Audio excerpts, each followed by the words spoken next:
les propos de Monsieur le Président de la Commission sur le fait que le gouvernement n'aurait pas à discuter avec le premier dirigeant de la CGT à la suite de ce qui s'est passé à l'hôpital Necker sont inacceptables.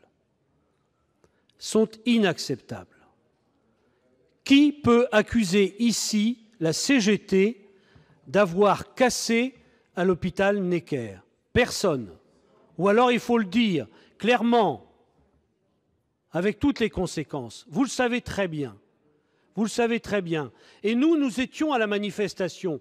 Et il faudra bien qu'il y ait aussi des explications sur ce qui se passe avec les casseurs. Pourquoi? Nous avons vu 200 à 300 personnes casquées avec des lunettes de ski. Mardi, il n'y avait pas de neige. Je vous confirme, Monsieur Longuet, qu'il n'y avait pas de neige mardi. Casqués, avec les foulards autour du visage, qui défilent avant, entre deux rangs de policiers, entre deux rangs de CRS, avant le carré de tête de la manifestation. Ils ne sont pas dans la manifestation. Ils sont avant et ils sont encadrés par des CRS. Eh bien, il faudra bien que vous vous expliquiez comment se fait-il que ces 300 à 400 personnes qui sont repérées alors qu'il est interdit d'être dans l'espace public en ayant le visage caché, en plein état d'urgence, non? Eh bien, ceux-là sont cachés, ils défilent dans Paris, encadrés par des CRS, et en plus, à l'arrivée de la manifestation, ils cassent.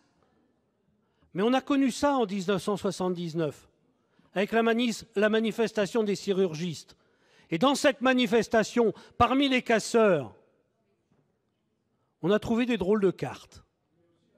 On a trouvé des drôles de cartes et ce n'étaient pas des cartes de la CGT, ça je peux vous le dire. Donc moi je soutiens effectivement ce que dit M. Gors et j'aimerais bien entendre Madame la Ministre, puisqu'on parle de démocratie, qu'elle réponde à l'interpellation des parlementaires sur le fait que ça ne peut pas continuer comme ça et que la bonne solution, ce serait effectivement de suspendre ce débat pour reprendre les négociations.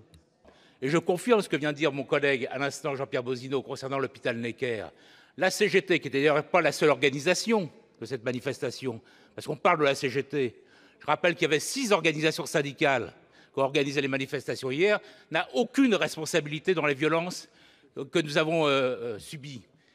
Au contraire, je dirais d'ailleurs, dire le contraire, c'est de la diffamation.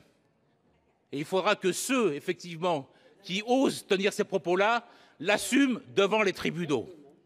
Oui, il faudra l'assumer, effectivement, devant les tribunaux.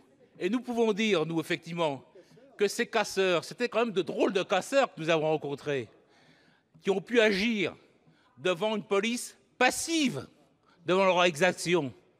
On a même, des photos le montrent aujourd'hui, où on voit des policiers en civil avec des brassards de police qui laissent faire, effectivement, ces casseurs et qui cassent sur l'hôpital Necker. Et pourquoi cela?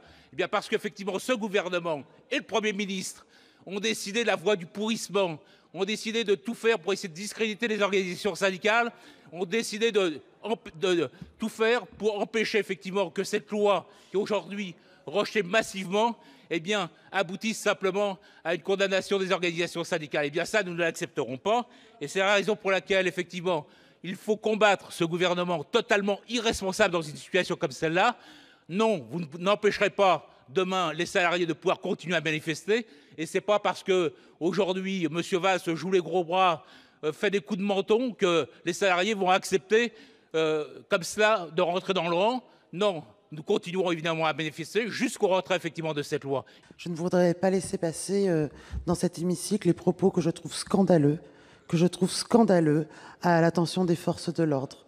Je le dis très clairement, les insinuations que vous venez de faire, alors même quand on dénombre le nombre de blessés qu'il y a chez les forces de l'ordre, insinuer qu'ils sont là en train d'escorter, les mettre au même plan que des casseurs avec une telle violence qui s'est déversée dans les rues de Paris, qui ont attaqué un hôpital pour enfants malades, l'hôpital Necker, je trouve ces propos complètement scandaleux. Et je le dis d'autant plus que les forces de l'ordre sont intervenues dans un cadre particulièrement exemplaire, alors même qu'elles étaient touchées par un double meurtre terroriste qui a ému toute la famille des policiers et d'entendre que vous les mettez sur le même plan ou insinuer qu'il y aurait une forme de complicité entre les services de police et les casseurs, pour moi, ceci est inadmissible. Pour le reste, j'ai suffisamment répondu ici dans l'hémicycle.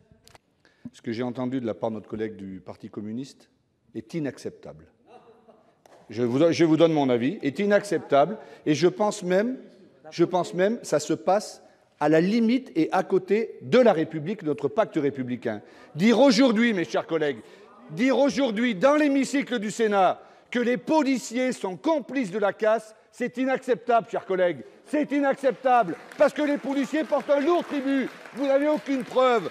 Et vous nous bassinez sur vos vidéos. Alors mettez-vous sur YouTube, regardez sur YouTube et vous verrez d'autres vidéos. Ce ne sont pas les mêmes. Mais vous n'étiez pas au même endroit peut-être. Alors je veux reprendre mon calme. Je veux dire que ce genre d'opération, ce genre d'insinuation, ces dérives lamentables, à la limite de ce qu'est la République, n'ont pas leur place dans cet hémicycle.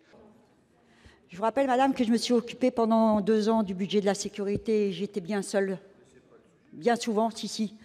Quand il s'agissait de demander une augmentation du budget de la police.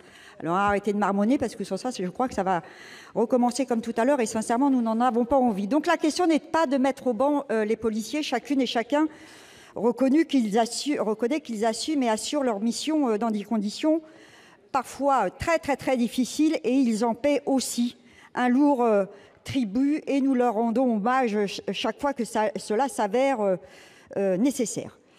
Et je ne reviendrai pas sur ce que je viens de dire sur le budget. Mais s'agissant des policiers, je voudrais simplement rappeler ce qu'a dit M. Jean-Claude Delage, secrétaire général du syndicat majoritaire Alliance chez les policiers, et qui s'est interrogé, qui s'interroge toujours, si j'ai bien écouté les chaînes radio, sur la passivité imposée aux forces de l'ordre lorsque des casseurs sont en action. Alors qu'est-ce qu'il dit ? Il dit non, c'était là. Lorsque vous voyez, c'était au mois de mai, il l'a redit tout à l'heure à la télé. Lorsque vous voyez des casseurs détruire des vitrines, saccager des panneaux publicitaires, se servir des tubes à néon à l'intérieur pour attaquer les forces de l'ordre et que des policiers mobilisés sont en phase 2 et qu'ils doivent attendre 1 heure en phase 2 pour intervenir, on se demande bien pourquoi. Il poursuit.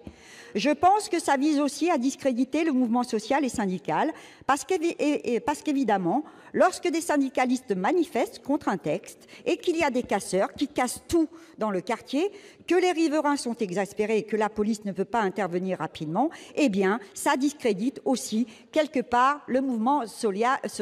C'est le secrétaire général du syndicat Alliance qui le dit et ce n'est pas moi. Et puis par ailleurs, pour terminer, je voudrais rappeler quand même que la République, elle est ce qu'elle est parce qu'il y a eu la CGT, comme d'autres forces syndicales dans notre pays, et qui se sont battues pied à pied pour défendre les salariés dans notre pays, pour défendre l'emploi dans notre pays, pour défendre le travail dans notre pays. Et que quand on insulte la CGT, on insulte tous les progressistes, on insulte bien évidemment les communistes, mais pas que les communistes, on insulte aussi beaucoup de socialistes.